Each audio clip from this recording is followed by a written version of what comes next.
Good evening, everyone, and welcome to another V-Star live session. My name is Craig Johnson. I'm the Director of Orientation Programs at Purdue University, and we are so excited that you're here joining us live for another one of our events.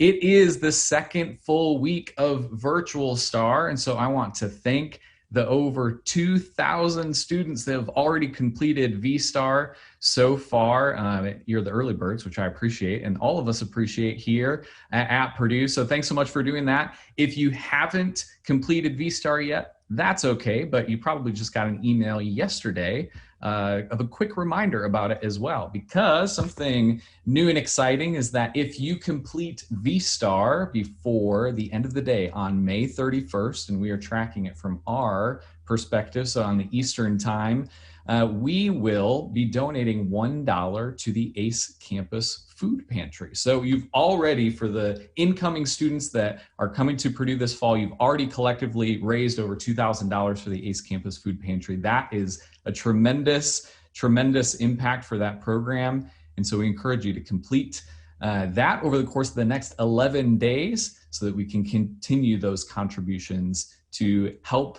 food insecurity in our community. It is a Thursday night, and it is almost the end of May, which is kind of crazy to think about as you all are wrapping up your senior years, or for our transfer students, you may have just wrapped up another semester in college. So regardless of where you are or where you're watching from, we're happy that you're here and listening to the session tonight.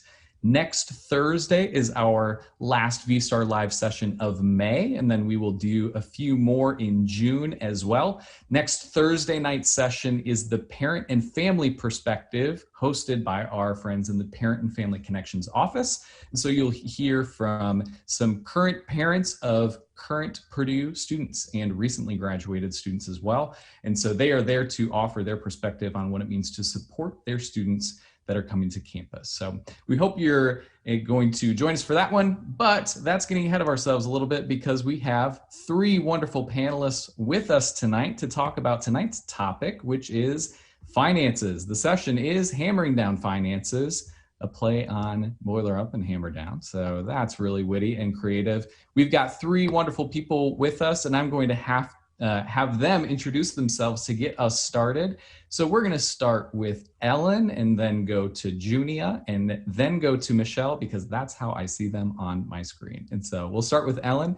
And so introduce yourself, tell us what you do at Purdue, and we can go ahead and get started.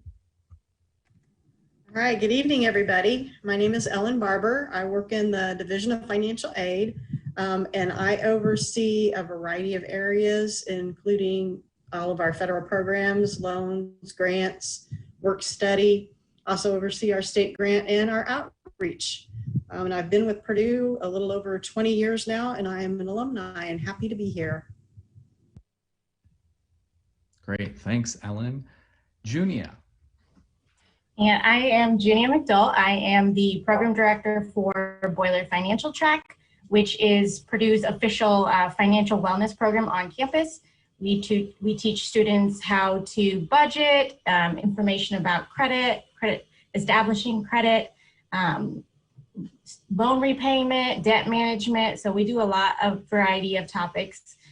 We are located in the Recreation and Wellness Department, which is actually in a gym. So we are teaching finances and working out at the same time, working on our wellness. Thanks so much, Junia, and over to Michelle. Sure. My name is Michelle Folk. I'm with the Bursar's office. My permanent role is I'm the associate bursar, but I'm also serving as the interim university bursar currently. So I do everything bursar related.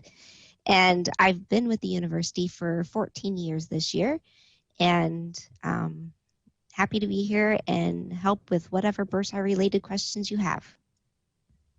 Perfect. Thanks, Michelle. And thanks for those introductions, everyone.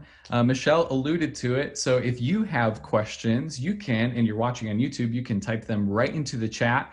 We have representatives from the orientation team and others that are helping respond to some questions live. And then they may also be sending us some questions so that we can ask the panelists as well. So if you have questions that come up, feel free to put them right in the YouTube chat if you are watching with us on YouTube. So Michelle, you're the last to introduce yourself, but you're going to be the first to get a question. Lucky you.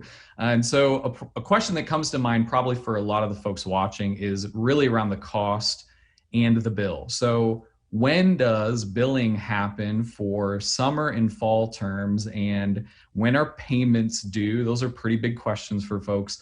And then is this timeline something that they can expect to be consistent from year to year as well? Sure. So for the summer billings, your students are going to actually be billed once they get registered for summer. And from what I understand, that registration will take place towards the end of June. And so what will happen is once they have a registration, we will go in and generate an assessment and an e-bill. And that should, like I said, end of June. So probably around June 25th, you'll get emails, or the student will get emails with that notification. And those will have, for summer, a July 12th due date. For fall, we are going to need to wait for registrar to put the batch registrations in for all the new students. And that's supposed to happen around July 22nd. And so once they do that batch registration of all your students' courses they've picked, then we're going to come in and do the assessment for fall. And I believe that date should be around July 23rd. And same for the e-statements will go out around the same time frame. And those are going to have an August 23rd due date. So one thing to remember is that fees are always due by the first day of class. Great. Thanks for that, Michelle. And I think it's important to make that connection that when you're registered for classes piece. And so for students that are going through this process for the first time, once you complete VSTAR, then you can meet with your advisor, who will then help you pre-register for courses. And so for more on this, there's actually another VSTAR live session we just did a couple of weeks ago on academic advising. So I'd recommend that you watch that. And so the pre-registration process essentially puts everyone's requests in at the same time. And then that late July date that Michelle referred to earlier, for those fall students, that's when everybody will get their schedules. And so thanks for clarifying that. And for our summer students, a lot of you have already done VSTAR and you're getting that early because you're coming to campus. You're going to be taking classes a little bit earlier. So that's why those dates are a little sooner than that. So thanks so much for Michelle for clarifying those questions there. This next question is for Ellen. And so now let's talk about some financial aid options through filing Fafsa. Is it too late to file a Fafsa, or if the family's financial situation has changed? Can you talk to us a little bit about that? Yeah, it's not too late to file that FAFSA form. Families can file that FAFSA form and gain access to federal grants and federal loans as well. And if the family has suffered some kind of a loss of income, such as job loss, which was prevalent during the pandemic, feel free to reach out to our office and we can talk to them about filing a special circumstance, which allows us to take a snapshot of a different time period than the 2019 tax returns to see if maybe that would help get the student some additional financial aid options. We're here to help. Feel free to reach out to our office and we can talk through that with families. I'll ask a quick follow-up to you, Ellen. And so when you're talking about asking them, best way is to contact you. Is that by phone, by email, by either or? What's the best scenario? Either or. We are open Monday through Friday, 8 to 5. That's Eastern time. Our phones are open Monday through Friday, 8 to 5, and emails available 24/7. Keep in mind though, it can take us up to 48 hours to respond to email depending on how busy it is. But we will respond to folks. Excellent. Thanks for offering that clarification, Ellen. And so now we're going to jump back to Michelle and then we'll get to Junia, I promise. So to Michelle, a topic probably on the mind of a lot of the viewers here is, okay, this is all well and good, but what about the parents? So Michelle, could you talk a little bit about how parents can access student billing information and make the payments? Sure. So we really want to encourage our students, our new students, to set up parents or anybody really who needs to access the student account as an authorized user. So this will allow you to log in, view all of that financial type activity on the student's account, make payments, set up payment plans, see e-bills, all of that good stuff. So the other thing is if you call into our office, we're going to first verify if you've been authorized on the student's account. If we see that you've not been authorized, we can only talk in general terms. We can't provide you details on your student's account. So again, it's really important that they do that. And they can set up the authorized user through their My Purdue. On the Bills and Payments tab, there's a link to set up a new authorized user, and they can have as many as they need. Excellent. So for the students that are watching, and maybe for the parents too, so a lot of you have probably interacted with the new student tab in the My Purdue portal. So that tab is just going to be in the same place that you would find that Michelle's referring to. So go to mypurdue.purdue.edu and everything is going to be there for you. All right, now to Junia. So managing payments from semester to semester can be challenging to plan for. I think that's an understatement a little bit. So that's one thing, but so is the day to day. So what kind of tips or advice would you have for students that are trying to wrap around how the heck they're going to manage their finances when they get to college? Sure. So my biggest priority, I think, for incoming students is to create a list of priorities.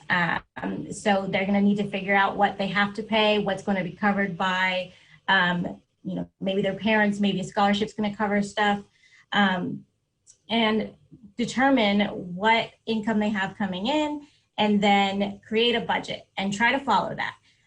If it's not always going to go exactly according to plan, and that's okay, so long as you are continuing to try in budget. We also offer something called Bonsai Interactive, which is in the pre-arrival homework, and it kind of walks them through how to set up a budget and a variety of different topics just to get them started. And in addition, they can come and see us, and we do one-on-one appointments with students to kind of get them accustomed, help them set it up, and kind of plan for the entire semester. Excellent. So for those watching, the pre-arrival homework, probably a phrase that you've heard before. So that will open up to everybody on July 12th. And so some of those resources that Junia is referring to will be stuff that is available then for you specifically. Junia, is that also available on your website, or are there other things that they can find on your website to help them with that as well? Yeah, absolutely. Bonsai Interactive is available on the website, as well as calculators, a variety of different articles about different topics. And it also includes the link to meet, to schedule an appointment with me. So as long as you have a purdue.edu email, you should be able to schedule an appointment with us. Great. Excellent. So for those that want to get ahead of pre-arrival homework a little bit, you can even reach out to Junia specifically or check out their website for that information. Thanks so much for that, Junia. So this question is now for Michelle. So Junia's tips are super helpful to start the planning process, and those can start to become more clear when we get a good grasp about what the cost is. So how can those that are watching tonight get an estimate on their tuition costs, and what kind of options are there for payment and installation plans specifically? Sure. So we do publish all of our approved rates, or the Board of Trustee approved rates, on our website. And so you can go out to www.purdue.edu/bursar and get that information.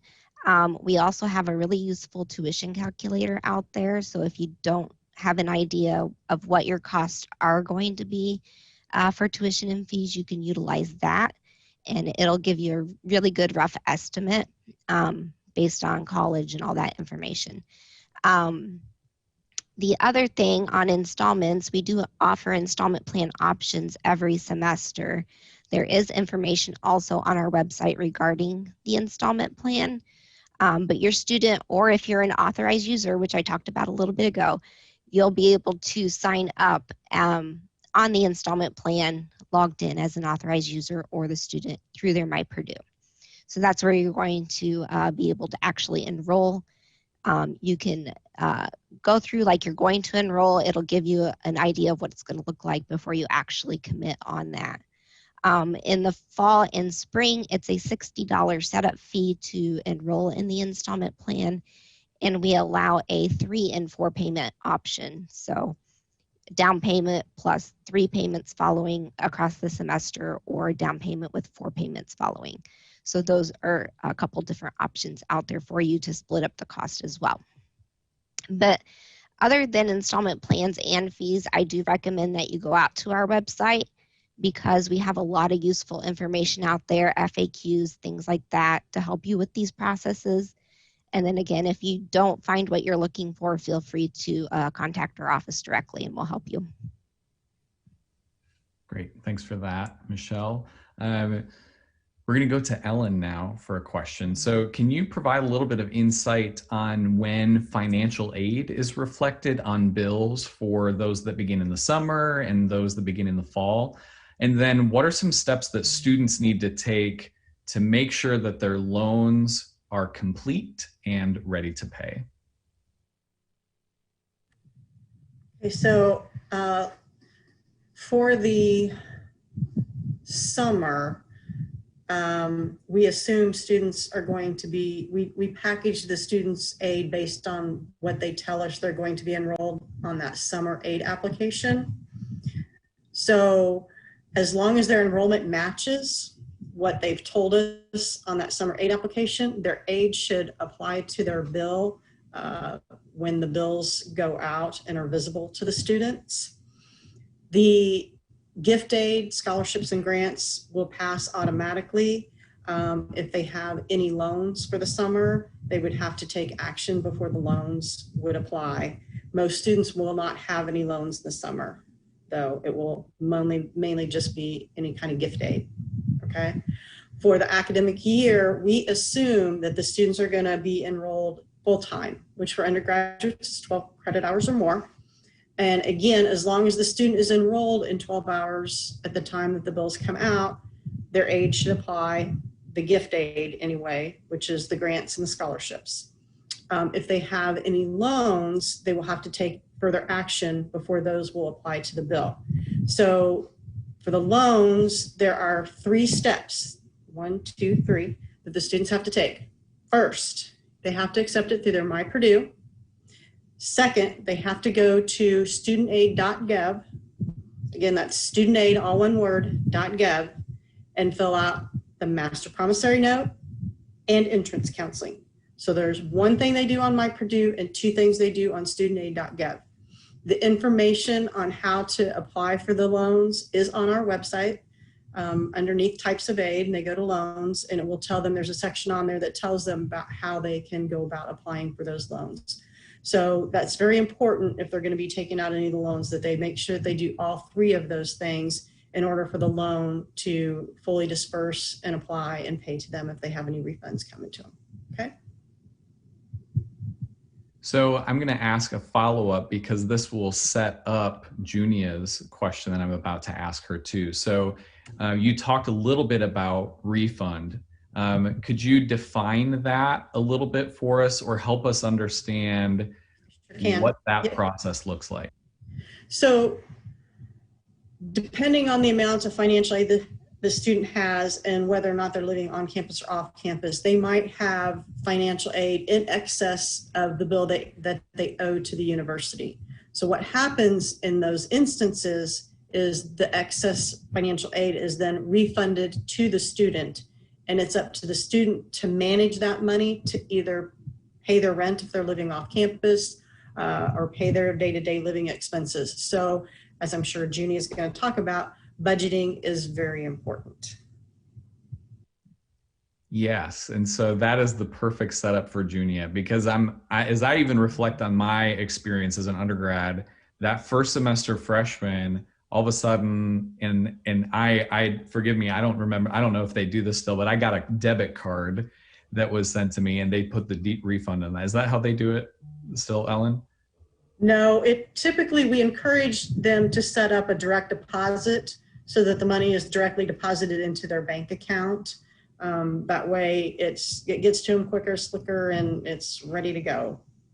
So I'm dating myself when I say that I got a debit card when I was in college. But for me, it was eye-opening because now I all of a sudden had that big refund. It was an amount of money that I was not expecting at all. And Right. so now this is the setup for Junia. How the heck does a student, they may see a figure on a refund, that direct deposit that they have not seen before. So what are some mistakes maybe that you've seen some students make?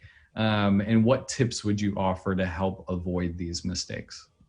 Sure. So I've seen a lot of different mistakes. I would say the biggest one is spending it all right away and not preparing for the entire semester. So I would, make sure that you list out what your priorities are. You're going to have to pay, maybe you live off campus and you have to pay rent.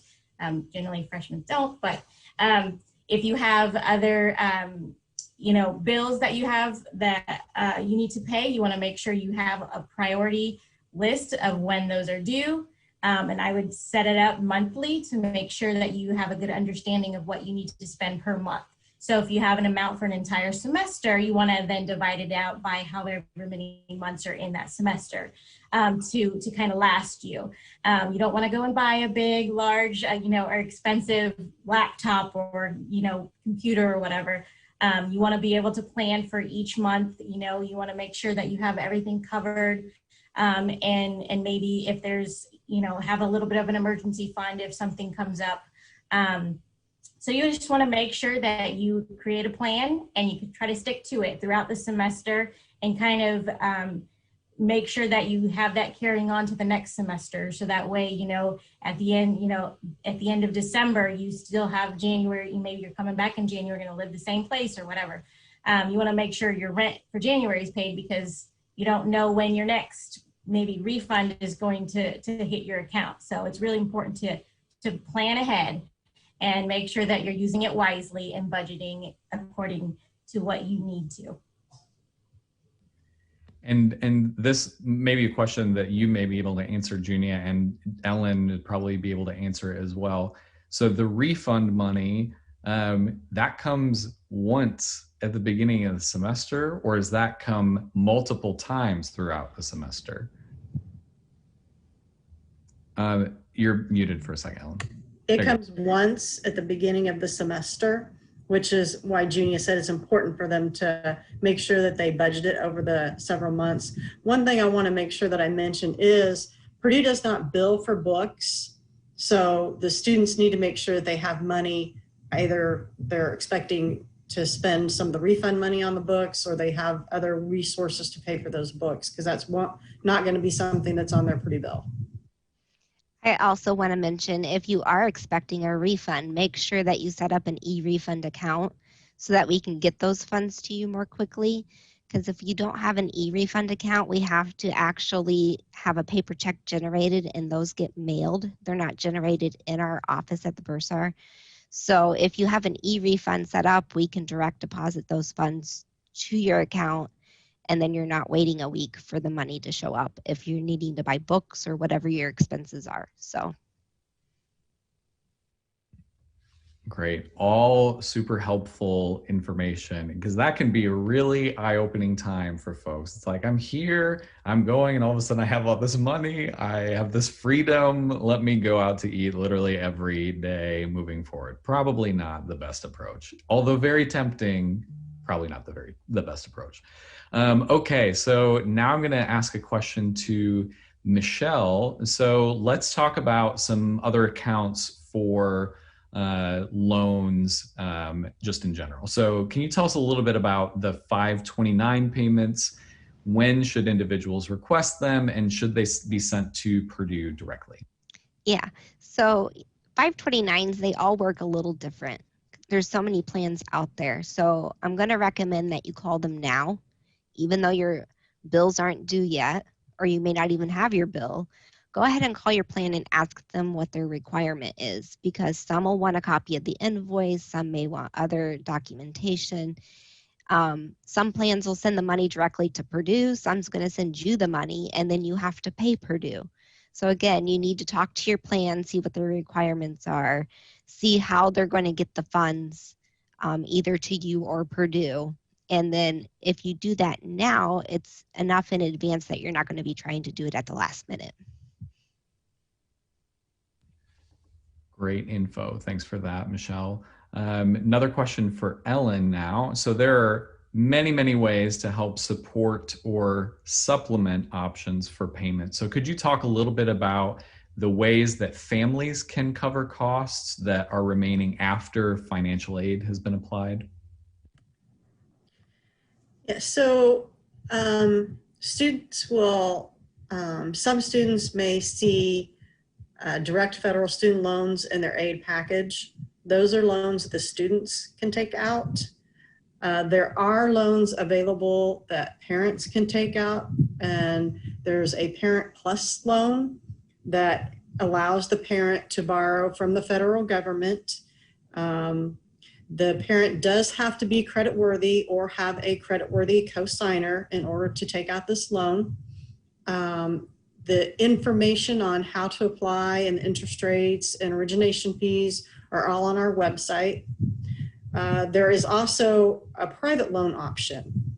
So those are loans that you would take out from a private lender, not the federal government. So the terms and conditions of those vary from entity to entity, just like a credit card would.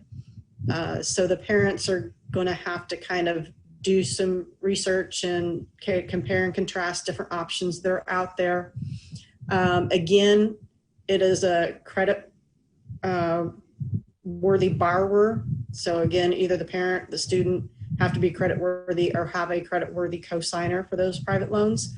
On our website, under the loan section, if you go to the private loan area, there's something called Elm Connect, and it actually lets you look at various different loan options and compare them all in one place. So not every loan that we've ever, not every lender that we've ever worked with is on there, but lenders that are willing to provide the necessary information to be on their website are there. It is not a Purdue affiliated website. It's a third party that does this service for families. So if you're thinking about a private loan, I would encourage you to check that out on our website.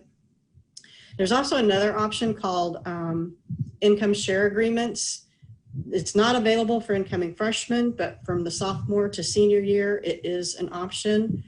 Unlike the Parent Plus loan and the private loans, where the parents typically are the ones taking out that debt, it is something that the students enter into. So the student would receive money up front to help cover their educational expenses now. And in return, they agree to pay a percentage of their income over a fixed number of years to pay that back. So that's why it's called an income share agreement. It's not a loan, there's no interest. It's just agreeing to pay back a portion of their income over a set period of time. And the student is doing this, not the parent. And again, we have information about all this on our website. There's lots of good information out there. I encourage you to go out there and look at the website. You'll probably find an answer to most of your questions. Like Michelle said, there's an FAQ on our website. We have information about all the different aid types, how to recover remaining costs, things like that. We also have information about our office hours and the different services that we provide. We talked a little bit about email and phones, but we also offer virtual counseling and in-person counseling too. But those hours are limited right now. So check our website for information on that. I do want to tag on to that, Ellen. If parents are taking a federal Parent Plus loan and you're an authorized user in the system, then you can set up an e-refund account if you're expecting to get a refund from that Parent Plus loan. How you fill out the application determines whether any refunds go to the student or to you as the parent.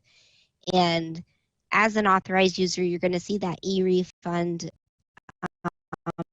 account set up on your authorized user portal, but it only applies if you have a federal Parent Plus loan. Really, really, really helpful information here. And we've got some questions from the chat that I'm going to bounce into because it's on these topics right here. So I just also want to acknowledge, for some reason, the YouTube comments were having a difficult time replying. And so it's not for lack of trying, we promise. It's just there's some technical issues happening on the side. So we've got a few questions that we want to ask. So on the topic of the Parent Plus loan, the question is, after my family applies for a Parent Plus loan, is there a procedure to let you, Purdue, know that we have the loan? No, we get confirmation directly from the federal government. So we actually have to originate the loan and approve the amount that the parent is borrowing to make sure it fits within the student's cost of attendance. So the parent cannot borrow more than the student's cost of attendance minus other types of aid they've already received. Great, thanks for that clarification, Ellen. One other financial aid question for you, so I'm going to put you on the spot. Are there any opportunities for international students to apply for any type of financial aid? Unfortunately, the opportunities for international students to take out loans is very limited. There is some information on our website for international students. On our website, there's a little black bar and you'll see students as an option, and underneath there's an international link. And if you go to that, we do have some information about a few opportunities that might be available for our international population. Great, thanks for that. I'll let you breathe for a minute, Ellen. So to get your breath back, because I feel like that was like 3 or 4 questions in a row almost. So I think, Michelle, this one will apply to you. So when can you start to enroll in installment plans for the fall semester? Sure. So you can't enroll in an installment plan actually until you have a bill. So you have to be registered and billed in the system and have fees due. Those plans will become available in July for fall when the e-statements go out. So when you get the e-statement, you'll be able to go out to My Purdue and enroll in that plan at that time. Excellent. Thanks for that. So those are the big questions looming from YouTube. And so now we're going to bring Junia back and throw her a question here. And so many students, when they get to campus, they start to look for a job. I had a job when I was on campus, and it was wonderful. I had many jobs when I was on campus. It was great.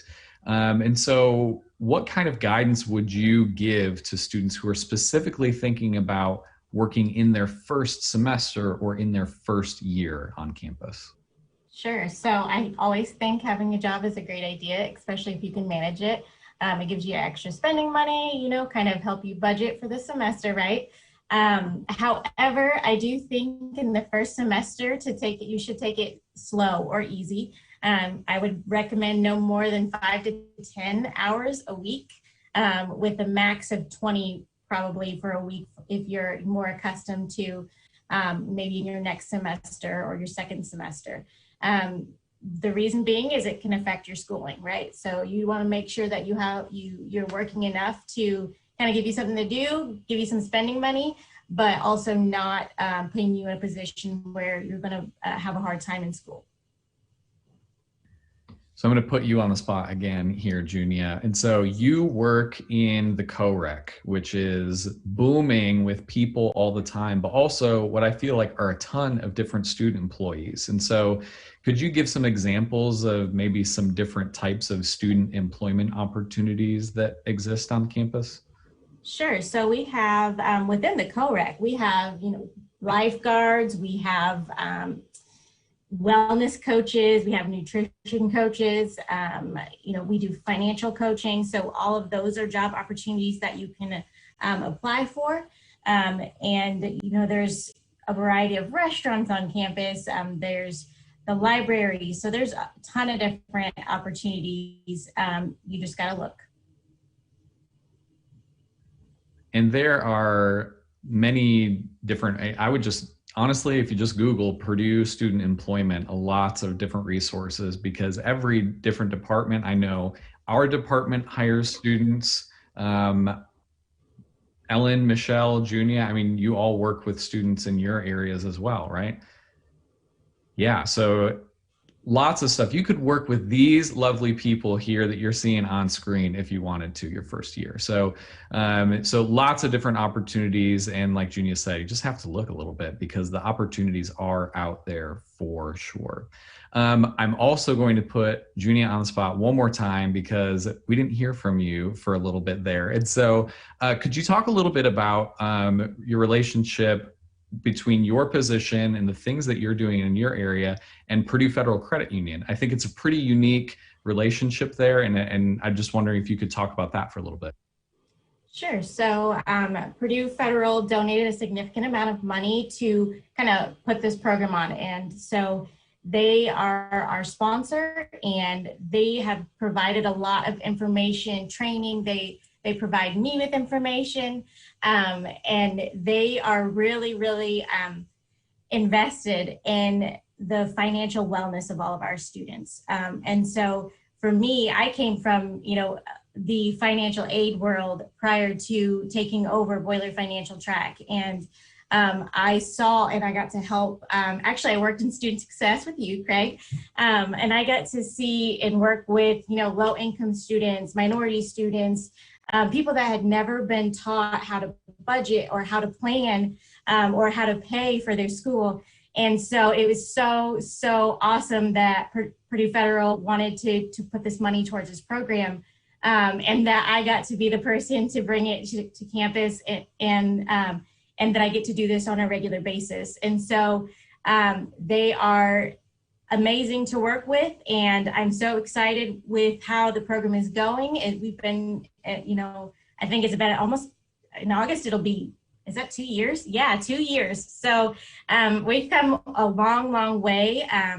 And so we're kind of up there, making sure that our students have access to, everything that they need, from one-on-one financial coaching to, figuring out how to establish credit, maybe prepare to put a down payment on a house, just kind of get through learning those basic life skills that we need for the rest of our lives. So that's kind of where they've come in, and I've been really lucky to work with them, and they've really pushed this program, and I'm very thankful for it. Thanks for sharing. Yes, they're great partners to the university in general. They're great partners for our office here in orientation programs, and definitely for your area as well. So, all right, this question now we're going to transition back to Ellen. So we talked a lot about student employment and jobs on campus. So there's tons of jobs that we talked about and tons that we didn't. So it can be really overwhelming, really, for students to even think about where to start. So could you talk a little bit about maybe how to look for jobs specifically, and talk about federal work study positions, because there may be some, as folks look for jobs, that have that indicator, and so what that program is. Yeah, so federal work study is a type of financial aid. It's what we call self-help aid. So what happens is, if the student was awarded federal work study, they will see that in their My Purdue portal within their financial aid package. And if they want to utilize that, they just accept it on their My Purdue. What that means is, it's like any other job. They have to go out and they have to find a job. They have to work the hours. It's not money that they will get up front at the beginning of the semester like other types of financial aid. They have to work to earn that money. So it's money that will be paid to them biweekly in a paycheck. When they're doing their job search, it will indicate whether or not the job is a work study job, a regular job, or both. That means they can hire students that are work study or not. So it's very important that if they're looking for a federal work study job, that they look for jobs that indicate work study. That being said, even though it might not say work study, I highly doubt that the employer is not going to want to hire you, because if the employer hires a work study student, they're only paying about 30 cents on the dollar of the student's wages. So most employers are going to be happy to hire somebody that is a work study student because it saves them money. The benefit to the student is that any earnings they make through that work-study job is not going to impact their family contribution on future FAFSA forms that they file.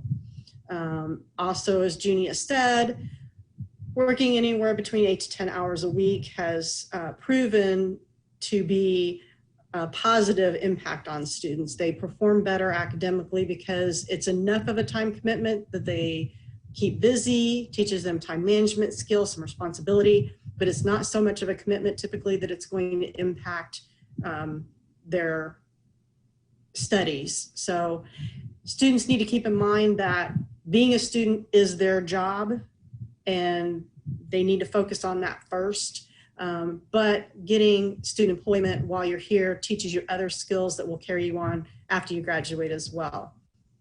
Searching for jobs. Now that can be a challenge because there are multiple ways and platforms that students use to locate those jobs. On our website, the homepage actually has a picture icon that says student employment. I encourage any student that's looking for a job, whether it be federal work study or not, click on that icon and we have all kinds of information out there. There's even a tab that talks about finding a job. And most of, not all, but most of the on-campus jobs are going to be posted in a platform called SuccessFactors, and that tab will take them into SuccessFactors and they can filter. And so if they're looking for jobs, use the word student in the title and West Lafayette in the location, and that should narrow down your search to where you're finding just student jobs on the West Lafayette campus. Additionally, there are employers off campus that hire students as well. If you're a work study student, our West Lafayette High School is within walking distance of the campus and they hire tutors. There are a lot of restaurants around the campus area as well. So basically what I'm saying is there are a lot of job opportunities out there. If a student wants to work, they should not have any trouble finding a position to do that. Great. And I know in my experience when I was working on campus specifically, the folks were very accommodating in making sure that I was a student first. So we're not just selling a story to you. A lot of folks say, okay, what are your class schedule? And we'll work around, in a lot of cases, maybe not all of them, but in a lot of cases, working around your class schedule to make sure that you can get the hours if you're interested and hired to work for them. So great. All sorts of great questions here. In the chat also, it looks like we have posted the link to that website, that student employment website that Ellen just referred to. So you can access it on the DFWA website, or you can look in the comments section and have that link there as well. We have some more questions from YouTube. So this one I'm going to look to Michelle to ask. So question from YouTube is everything on the same bill? Thinking about the residence halls, thinking about food and tuition, is it all in the same place? That's a good question. So if you're living in on-campus housing or you have a contract with residence halls, your on-campus housing, your meal plan with the university, and any tuition and fees will be on the same bill. Now, if you're living off campus in an apartment, we can't bill for that, unfortunately. But yeah, anything that is contracted through Purdue will be on the Purdue statement. Excellent. Thanks, Michelle. This next question is from YouTube again, but the tuition calculator on the Purdue website is still indicating the 2020-21 school year. So is the 21-22 year the same? Any clarity on that? Sure. So the Board of Trustees has announced that tuition's frozen, and that's the nice thing. Purdue's been able to keep tuition frozen since 2012. So we're going on our 10th year or so. However, the Board of Trustees has to review the schedule every 2 years and approve it, and we're going through that process currently. So hopefully we will have the correct dates published here shortly, but we are waiting for that approval process to be completed. So. And I think the next Board of Trustees meetings is in June, and so That's correct. It's mid-June, so. Yeah. So hopefully after that, but time will tell. But as So, far as tuition and fees, what you see out there published for that, it should be the same. great. Thanks for that clarification, Michelle. And then the other question that we have on here is, how do we use 520 funds for college tuition fees and other expenses? So again, I would check with your 529 plan to make sure what you want to pay is a qualifying expense. But once you contact them and ask them their process, whether they need a copy of the invoice or what it is they're going to require, then they should be able to either get the funds to you directly or send a check to Purdue and we'll apply it to the student's account. Fantastic. Well, we are inching towards the finish line here. It has felt like a very quick 45 minutes here. Lots of great questions, lots of good conversation. And so I'm going to throw one more impromptu curveball at everybody before we leave. And so each of you represent different areas of the financial success and financial wellness points of the university and for these students coming through. And so if there's anything that you would want students to leave with tonight as they go in and start to manage their budget, start to look at the statements and start to manage their financial aid and that sort of thing, what is the thing or things that these students and family members should know about as they inch towards the start of their summer and fall semesters? So I'll do the same way we introduced everybody. So I'll start with Ellen, we'll go to Junia, and then we'll end with Michelle. One of the things I'm going to stress is that students need to read their emails that come from a purdue.edu email address. Our office, Bursar office, registrar office, we all communicate to the student. They are our client, they are our customer. And most of that communication, if not all of it, is going to be done through email. So it is very important that they read those emails because we're trying to conduct business with them. And we don't want them to miss out on financial aid, have their classes dropped, miss some kind of a deadline because they didn't read that email. So that's one of the most important things that I want to stress. The other thing is there are a lot of resources on campus. There are a lot of activities, groups, opportunities. I want the students to take advantage of those. There's mental health resources. There are all kinds of communities and groups that they can join. This is a wonderful experience for them, not only academically, but socially. So take advantage of those opportunities and those resources and make this hopefully the best time of their lives. Great, thanks so much, Ellen. Over to Junia.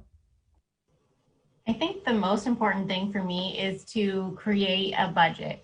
I know a lot of people don't like the word budget, believe me, I know, but it's really, really important that you create a plan for your finances. So you want to make sure that you are preparing yourself for the future, right? So if you are putting money towards your college education, you're investing in your future, right? And so it's really, really important that you start the beginning, do the Bonsai Interactive, check out the Boiler Financial Track website, make a one-on-one appointment with me or any of the peer financial educators. That way you have a good understanding from the get-go, and then you want to start creating those healthy financial habits. It's just like with fitness, we're in the co-rec.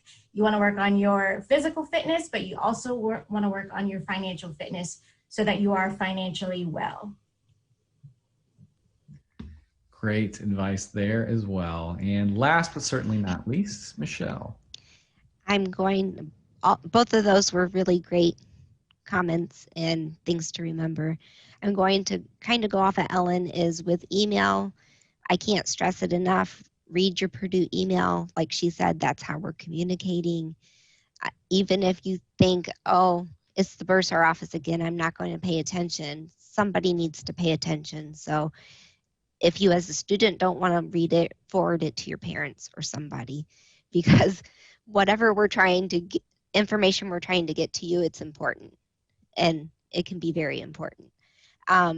The other thing is when your bills do come out for your summer bill and for your fall bills, make sure you review them and make sure they look accurate. And if you have questions, call us or email us and ask us. We'd be happy to explain any questions you have regarding that, but we want to make sure that it is accurate and that nothing is off the wall. So. All right. Wonderful tips of advice all around from everyone. So I want to thank Ellen and Junia and Michelle for joining us tonight, for answering the questions that popped up in the chat, for hitting all of the curveballs that I threw at you as well off the cuff. So thank you so much for being here and answering the questions for our viewers watching tonight and in the future. So one last reminder before we leave tonight to make sure that you go into VSTAR and start to complete VSTAR. If you complete it by May 31st, again, $1 in your name will be donated to the ACE Campus Food Pantry, over $2,000 already raised for that. And so if you can complete it by May 31st, that would be preferred to help benefit that organization on campus.